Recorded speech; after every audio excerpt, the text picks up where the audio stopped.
महाभैषज गुरु तथागत भगवान बुद्ध को नमन करते हुए हम सबके मसीहा बाबा साहब डॉक्टर अम्बेडकर बहुजन समाज में जन्मे सभी संतों गुरुओं महापुरुषों को नमन वंदन। आज अलीगढ़ की ऐतिहासिक और पावन धरती पर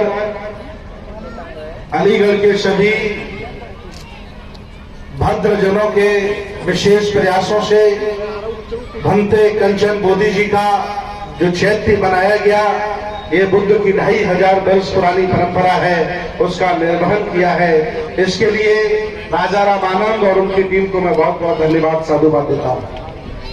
आज अलीगढ़ की पावन धरती पर बहुत ही वरिष्ठ जो लाखों की भीड़ में, हजारों की भीड़ में बड़े बड़े प्रोग्राम में समय नहीं दे पाते हैं, वो लोग आज आपके बीच मंचों में बैठे हैं। जैसे आरडी पाल, आरडी प्रजापति जी, मैं लगभग 5-6 सालों से इन्हें जानता हूँ। लोधी जी तो चलो अभी नए नए लोगों के बीच में आए 2-4 साल में, इसके पहले बहुत कम लोग यूपी के जानते थे।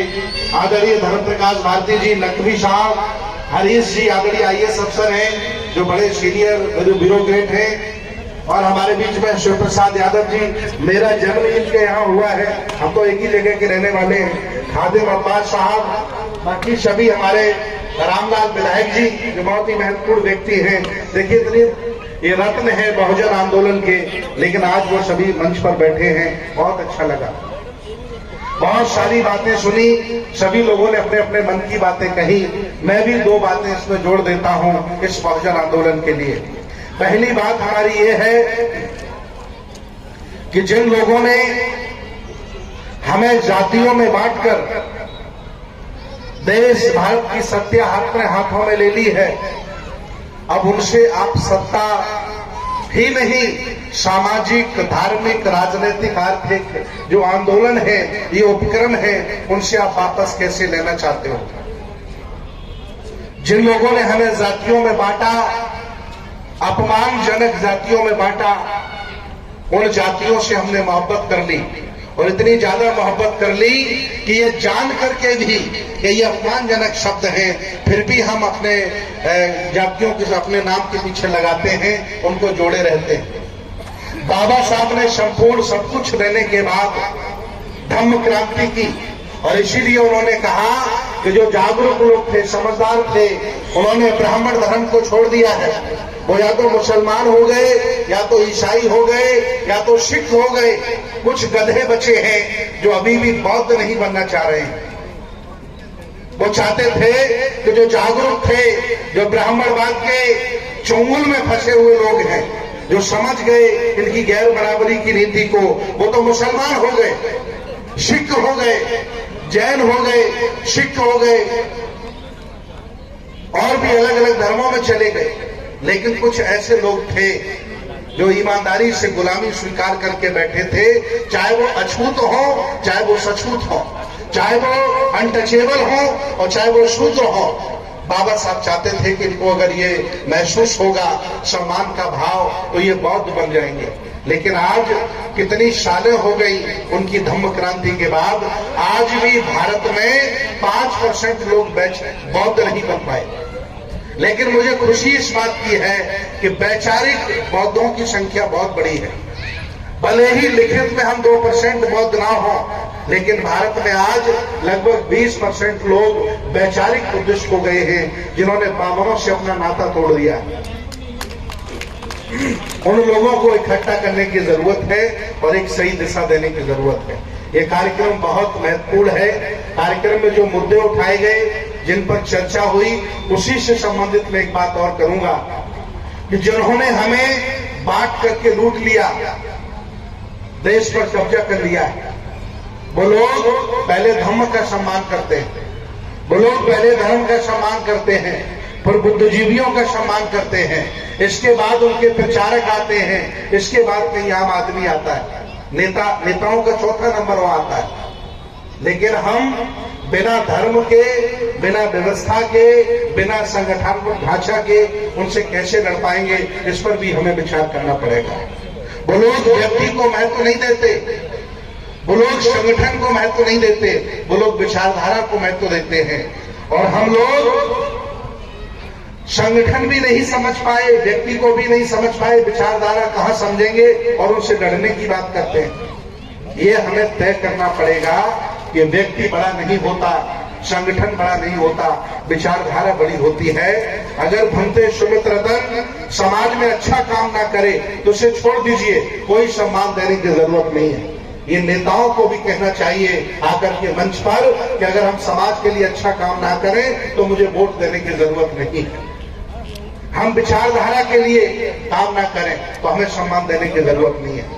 हम लोग जब तक व्यक्तिवादी बने रहेंगे, एक संगठन से प्यार और दूसरे संगठन से नफरत करते रहेंगे, न कभी हम शासक हो पाएंगे, न कभी बौद्धमय भारत ये बन सकता है। इसलिए मैं चाहता हूं इस दिशा में भी आप लोग विचार करें। और दूसरी सबसे बड़ी बात है, माननीय कांसीराम साहब ने आज जो कार्यक्रम मंच आप देख रहे हैं ना, ये उन्हीं की परिकल्पना कि सभी लोग हों और सबको साथ लिया जाए और सबके साथ मिलकर सुख दुख से आगे बढ़ा जाए, उसकी ये परिकल्पना है। राजा रामानंद जी के मन में, आदरणीय धनगर जी के मन में ये थी, उन्होंने करके दिखाया और हम तो मुखर होकर के लग गए, क्योंकि हम जान गए हैं कि दोस्त और दुश्मन हमारा कौन है। लेकिन अभी भी हमारे बहुजन समाज में इतने नासुतरे लोग हैं कि ये जान ही नहीं पाए कि दोस्त और दुश्मन उनका कौन है, या वो जान करके ड्रामा कर रहे हैं। भाई भंते सुमित रतन जान गए हैं कि इस भारत में दोस्त हमारा कौन है और दुश्मन हमारा कौन है, और मैं अपनी लाइन खींच करके काम भी कर रहा हूं। लेकिन हमारे ही लोग जिन्हें बाबा साहब के संविधान की वजह से रोटी कपड़ा मकान इज्जत सम्मान शौहरत मिली है, वो लोग ये तय नहीं कर पाए हैं कि उनका दोस्त कौन और दुश्मन कौन है। ये उन्हें तय करना पड़ेगा और अपने लिए ही नहीं, आने वाली पीढ़ी के लगना पड़ेगा। 2025 में आरएसएस को 100 साल पूरे हो रहे हैं। उनका पूरा मंसूबा है कि देश को हिंदू राष्ट्र कर दिया जाए और भारत के संविधान को बदल दिया जाए, और नया जो संसद भवन बना रहे हैं उसका श्यामा प्रसाद मुखर्जी नाम रख दिया जाए। उन्होंने पूरी प्लानिंग बना ली है। अब इसकी तुलना में इसके सामने बहुजन आंदोलन लोगों का भी कोई प्लान होना चाहिए कि 2025 तक हमने बनाया है, 100 लोगों ने मिलकर के प्लान बनाया है कि 2025 तक पूरे भारत में लिखित ना सही, भाई कानून तो अभी है नहीं, पर्सनल लॉ बौद्धों का है नहीं, अभी हमें हिंदू धर्म में जोड़ा जाता है, न कोई हमारा मैरिज एक्ट है। तो हमने मन बनाया है कि 2025 तक पूरे भारत में घूम घूम करके कम से कम 25 करोड़ लोगों को बौद्ध बना दिया जाए, ताकि ये कहना बंद कर दें कि भारत में हिंदू ज्यादा रहते हैं, इसे हिंदू राष्ट्र बनाया जाए और बौद्ध बना दिया जाए, और तभी जाकर के बाबा साहब के सपनों का भारत बनेगा। और इनका ये कहना बंद होगा कि भारत में हिंदू ज्यादा रहते हैं, हिंदू राष्ट्र बनाया जाए। इसलिए हम लोग निकल पड़े हैं, पूरे भारत में, पूरे भारत के अलग अलग राज्यों में घूम घूम करके काम कर रहे हैं। और आप लोग इस काम को आगे बढ़ाइए। जो लोग राजनीति का काम कर रहे हैं उनकी इज्जत करिए, उनका सम्मान करिए, उनकी आलोचना बंद करिए, उनको सलाह मशवरा दीजिए, वो राजनीति में आगे अच्छा काम करें। जो लोग बिजनेस कर रहे हैं उनका भी हौसला बढ़ाइए। जो लोग और तरह के कार्य कर रहे हैं समाज में, सबकी इज्जत करिए। लेकिन जो धार्मिक कार्य कर रहा है, बुद्ध के आंदोलन को आगे बढ़ा रहा है, उनका भी साथ दीजिए। मैं आपसे साथ मांगने आया हूं। और अलीगढ़ के लोग भगवान बुद्ध के धम्म में, बाबा साहब के आंदोलन में बढ़ चढ़ करके हिस्सा लेते हैं। मैं पिछले 15 सालों से जानता हूं। इसलिए मैं चाहता हूं कि अब हम समझ गए होंगे कि दोस्त दुश्मन हमारा कौन है। अब हमें काम करना है और मिलजुल करके लड़ना है। चाहे मध्य प्रदेश हो, चाहे उत्तर प्रदेश हो, वहां भी हक वंचित रहते हैं, असहाय कमजोर रहते हैं। उत्तर प्रदेश में भी हक वंचित रहते हैं, कमेरा रहते हैं। सबको साथ जोड़ करके आगे बढ़ना होगा, तभी हम आने वाली पीढ़ियों को सुरक्षित बचा पाएंगे। अगर अभी भी हमने अपराध कर दिया, अभी भी हमने गलती कर दी, तो ये देश, ये व्यवस्था आपके हाथों से निकल जाएगी। फिर गुलामी के सिवा कुछ नहीं बचने वाला है। बहुत बहुत धन्यवाद, बहुत बहुत साधुवाद।